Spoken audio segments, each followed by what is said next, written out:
everyone, and again, I am still wearing my glasses because it has been a trying 24 hours and I just don't feel like putting contacts in. So today I'm going to do my TBR for the Contemporary-A-Thon. Now, depending on what happens in the next week, I don't know if I'm actually participating in the Contemporary-A-Thon and if I'm daily vlogging. It's kind of what happens in the next week. Some things at home are going on and I don't want to get into it because it's hard to talk about. Let's just leave it at that. It's hard to talk about. It's not something that I feel like talking about right now. So just some things at home aren't going very well, and I just kind of want to hopefully nestle myself into some contemporaries and just get that situation out of my mind. So yeah, let's get into it.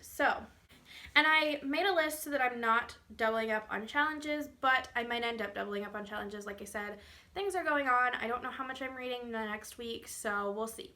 The first challenge is read your most recent contemporary book that you've acquired or purchased. Now, I'm going with purchased because most of the books that I'm reading for this Contemporary-A-Thon are from the library, so all of them technically are my most recent acquired book. Or the last book that I purchased is Haunting the Deep by Adriana Mathers. It is Adriana, right? Adriana? I'm not sure. I know people pronounce it two different ways. Now, this is borderline urban fantasy. I count paranormal, like ghosts and things, as contemporary. It also is a thriller, so I fell in love with the first one, which I will get to at the end of the video because I am going to do some recommendations. But I fell in love with the first one. I've been chomping at the bit to read the second one, and I've just been pushing things in front of it. So I'm really excited. This is probably more than likely the first book I will be touching. So the second challenge is read a contemporary with pink on the cover. I have a couple different options for this. I have a lot of pink contemporary books. Most contemporary books do have pink on the cover. It's just a thing. We like our pink. So it depends on if I finish the Princess Diaries before the readathon. I am in the middle of this, so if I don't finish this before the readathon, this might kind of go into the readathon. But a couple of others that I have on my Kindle that I haven't picked up. One of the books that I have on ebook from loan from my library is Can You Keep a Secret by Sophie Kinsella. Now, this is technically also a recommendation from Bookish Bree. If you have not checked out her channel, she is adorable. I'm in love. I watch her religiously. She said this was one of her favorite Sophie Kinsella books, so we have that. Another book I have on loan from my library that has had different covers, and this particular one I do think has pink writing, is Sisterhood of the Traveling Pants. This is going to be a reread for me, but it is a reread that I read the book so long ago that I don't even remember what happens. This has been made into movies, but I loved the first one. I do believe I liked the second one, but I never read the third one, and so I'm wanting to finish the series, so I do have that as well. Now, this isn't the exact cover for this book. The actual cover I'll insert a picture of, but there have been editions where her shirt is kind of reddish pink and the background's kind of pink, but this is Karma Club by Jessica Brody, and I do have her Unremembered book on my shelf, and I need to read that. But this one is kind of more of karma isn't working the way this girl and her friends are wanting it to, so they take matters into their own hands and kind of deal with it themselves. So I'm kind of excited to read this one. I bought it a really long time ago and I just never picked it up. So the last three would be rereads if I wanted to read them. This is 52 Reasons to Hate My Father, and the shoe in this is sometimes pink, the background sometimes pink, so that would count. And this is by Jessica Brody. This is about a girl who she is an heiress to a very large fortune through her father, and unfortunately she has not been being the best person she can be, so her dad sends her on 52 different jobs so that she can learn to be a bit more gracious for what she has. And then he also sends one of his assistants or his business associates, I can't remember what exactly the guy is, to babysit her and make sure she does what she's supposed to. So she takes a year of doing menial jobs like being a maid and doing house cleaning and working on a farm. I think she works on a farm, but she just kind of learns more about what it's like to actually have to work for the things that you want. And it's a really just cute little heartwarming story, and of course there's a romance in it, so I really liked that book. Now the next book I will insert a picture of because I have not picked it up from my library, but my library got it and I'm so excited. You've probably heard me talking about it forever and ever and ever and ever and ever. It is Sweet 16 by Kate Ryan. This is a retelling of the Christmas Carol story. So what happens is the girl in it, she is, again, really, really rich, really, really selfish, not the best person in the world, and she has her 16th birthday, and something happens, and she gets to go and try to learn to be a better person. So I'm really excited about that, if you couldn't tell. The last one is going to be a reread, and I love this book. It is my third favorite Kate Bryan book, which is Virginity Club by Kate Bryan. As you can see, the dresses they're wearing are pink. Some of the text is pink, so that one is cute.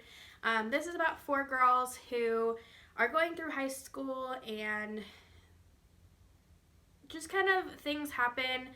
There is a lot of slut shaming in this one. A ton of slut shaming. And the back says, not everyone's doing it. So, yeah. Just a really cute story. I love it. The next challenge is read a hyped book. Now, I do not currently have the hyped book that I want to read because nobody is freaking returning it back to my library. Like, people, get it together. So I requested it specifically because I saw that it said one was on the shelf. And I was like, okay, great, I can read this. And so I requested it. 2 days go by. 3 days go by. And at my library, they check the shelves every couple of hours. They check holds and like go and get holds every couple of hours. So when it didn't show up as being on my hold shelf on Monday, I asked them about it and they're like, so we think it might be missing. So one copy is missing. The next copy was due back on the 3rd. I'm recording this on the 6th, so they haven't returned their book. 3 days. The next copy that's supposed to be available is supposed to be returned on the 8th. So we will see if I even have this book by the time the Contemporary-A-Thon is coming along. After that, it would be the 14th, but that is at a different branch. So they would have to have it transferred, and that normally takes at least 3 days. So I'm not happy. But it is Simon versus the Homosapiens Agenda by Becky Albertalli. I can't say her last name. I'm so sorry. I butcher names. I'm going to be a horrible professor. Albertalli. I think that's how you pronounce it. This is just an overly hyped book. I'm hoping that the hype is worth it. So hopefully that comes in. I also do have a bunch of stuff that is on hold on my Overdrive.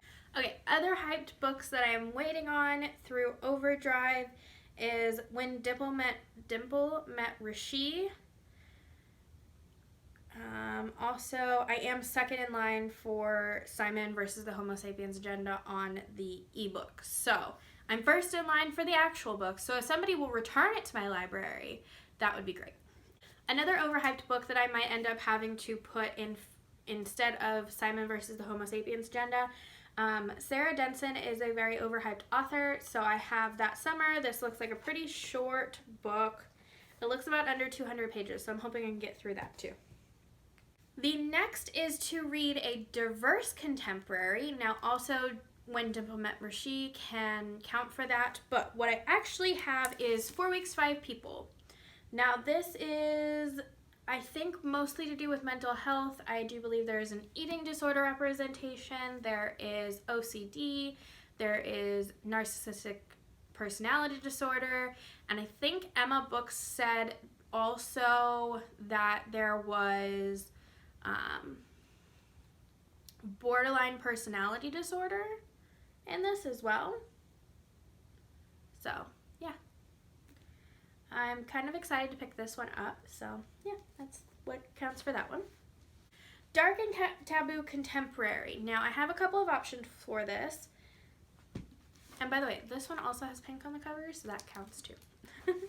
If I want to double up, this is a thriller. I'm counting dark as thrillers. I'm not really into really, really dark books. I like more airy, fluffy books, you know, things that are happy. I like happy endings, darn it. So this would count as a thriller. Now this is a sequel to the first one, but this one is technically an entirely different story. This has to do with the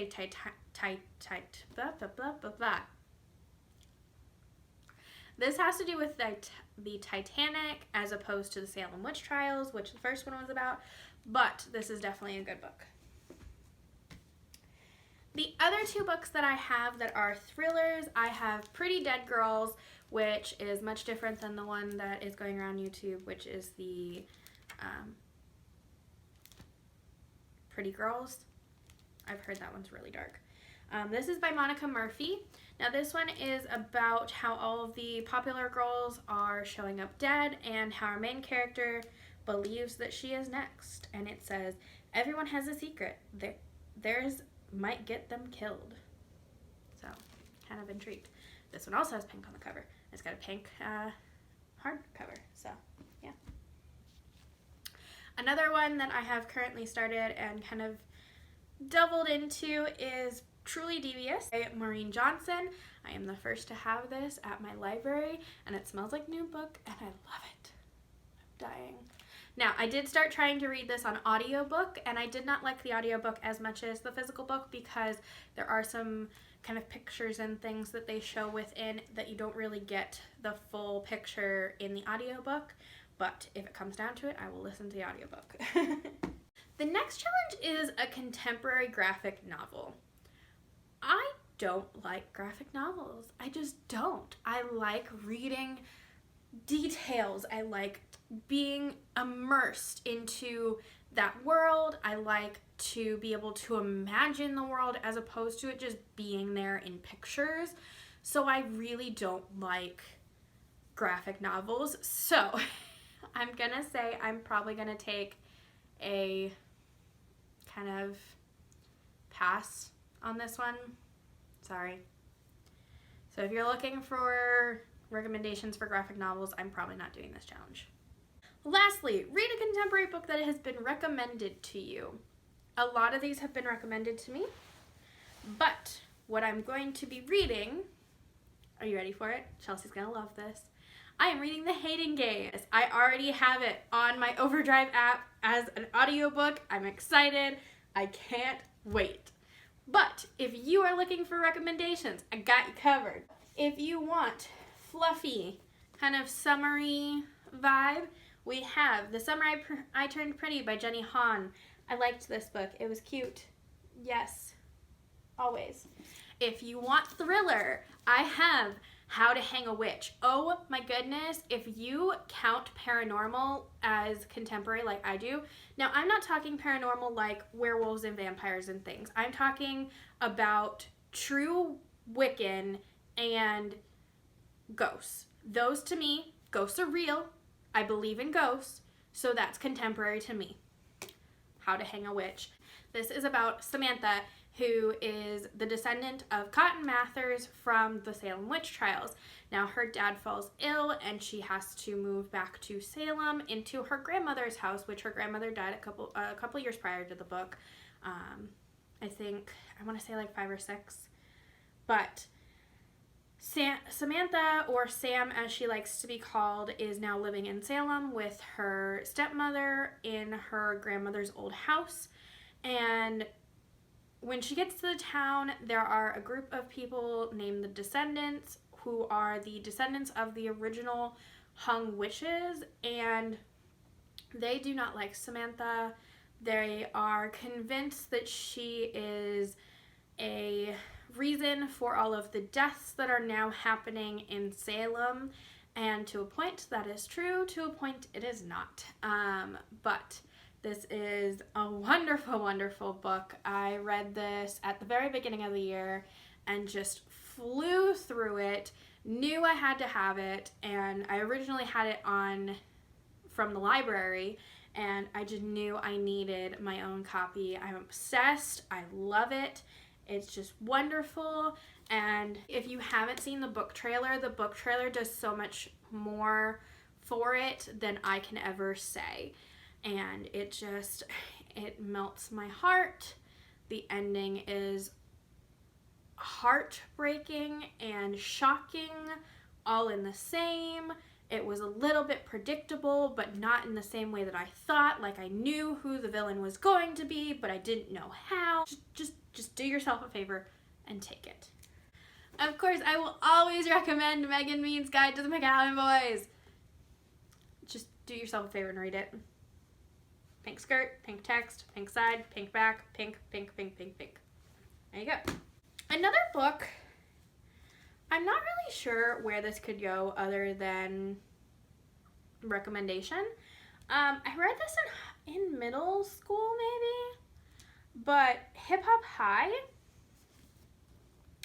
Now, I laugh because mine is actually written in. Like, I wrote stuff from my vet classes in high school, in my freshman year of high school, and quotes from my friends in the back.